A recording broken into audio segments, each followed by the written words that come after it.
a lot of culinary misinformation out there. So let's bust 3 of the most common cooking myths.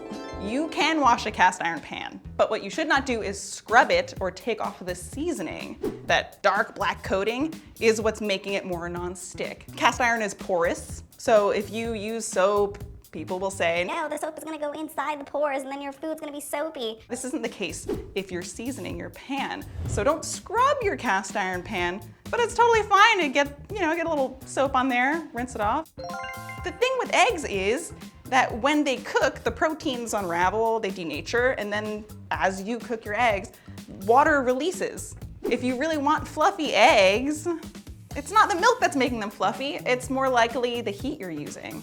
Cook them on low heat and your eggs are gonna squeeze out less water, they'll hold on to more hydration, be a little bit more unctuous, be a little more velvety, and that's all you need for good scrambled eggs. Fresh pasta, dry pasta, these are both great pastas and they're made differently and they have different uses. Maybe you don't make your own pasta. Maybe you don't have time for that. Who does?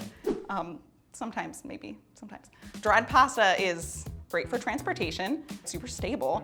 I can't mention enough how great it is to have pasta that I forgot about in my cupboard, and now I have a whole meal.